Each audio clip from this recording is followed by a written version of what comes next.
Are you a caffeine fiend? It's the first thing that you're looking for in the morning after you brush your teeth, right, and go out of bed. It's the first thing you're reaching for, a coffee or a can of Monster. Because you're in good company, if so, because I have been there, right? There was a point in my life where if you cut my veins, I probably would have bled Monster. Around about the time that I was doing like 8 and 10 personal training sessions per day. So, oftentimes it can feel like we just have a never-ending to-do list, right? If you're into adulthood and you've got a job, maybe you've got a kid, and maybe you're trying to get into fitness and look after yourself. It's just like, how are you supposed to do all these things? And then you throw in the housework, like you're trying some stuff here, right? So these things, it just seems like a constant flow of tasks that you must get through. Now, this can lead to a pattern of behaviour where, for lack of a better term, you're fucked all the time. And you're using caffeine to mask it, right? You're not getting a good sleep because you're staying up too late. And that could be because a variety of reasons. Maybe you have a Netflix addiction, maybe you have a kid that just won't, stay asleep. Or maybe you're just stressed out about work. And then you get up in the morning and you're still groggy, and your way to wake up, okay, instead of switching on and performing better, your way to wake up is simply to drink some caffeine. Now, caffeine is awesome. It is a stimulant. And it will improve your alertness, and it will kill off the feeling of being tired, okay? But the issue is that if you're using that all the time just to wake up, it stops really having one of the major benefits, I think, which is the stimulant, right? That giving you energy. Instead of giving you energy, it's just masking the fact that you don't have any energy. So how can we solve that?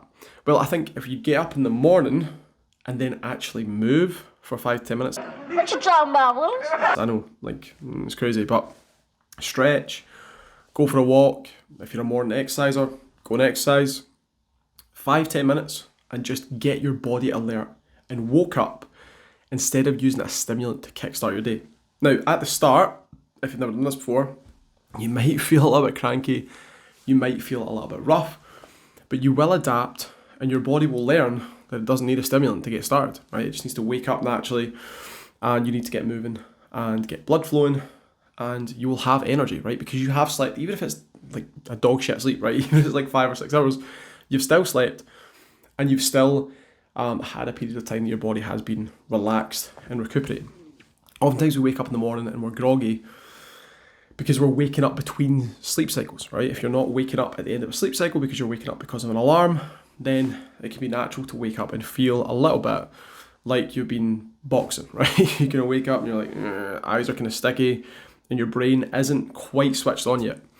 But if you give your body time to do that, and especially with some blood flowing, getting outside and getting some daylight, you'll notice that you naturally wake up and you don't need the coffee. And then you can push the coffee, the energy drink, whatever caffeinated beverage that you are into, off to the mid-morning, before lunch or after lunch.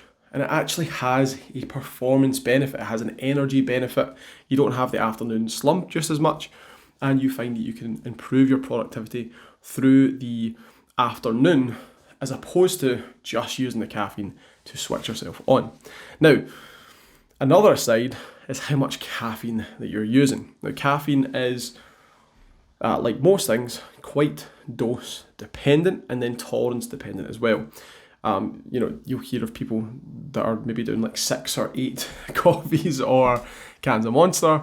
I think there was a time I was doing like 5 or 6 cans of Monster and I was prepping for a bodybuilding competition and I was dieting and I just had no energy and life sucked, but I looked good, right? And I was drinking like 6 cans of Monster just to feel normal. Like I wasn't getting anything off it. I wasn't feeling like, woo, I'm full of energy, because my tolerance had got so high from just continuing to keep push the envelope and drink more caffeine. Now, the problem with that is that you also increase the likelihood of having negative side effects, right? If you're pushing your caffeine doses, you can start to notice greater energy crashes when you actually stop drinking the caffeine, like you're masking all that fatigue, you suddenly feel all that fatigue. That's why it's quite common that if you're using it because you've had shit sleep and you use it to wake up, you can have that sort of mid-afternoon sort of slump, right? Because your energy levels just drop down because actually you're fatigued. You started the day fatigued, you use the caffeine to mask it, and then that starts to dissipate, all right? And you're just left with the fatigue. So, 2 rules, I would say. Don't use it as your wake up, okay? Don't use it as your wake up protocol, right? The thing that you have to do first in the day just to wake yourself up. Instead, use some exercise. Number 2, try not to get into using caffeine all the time and just pushing the amount of caffeine that you use, because the chances are you could be masking a lot of fatigue, and it's just not cool, right? It's just not cool. So, hopefully this has been helpful. If it has been, smash the like, hit the subscribe. Catch you later.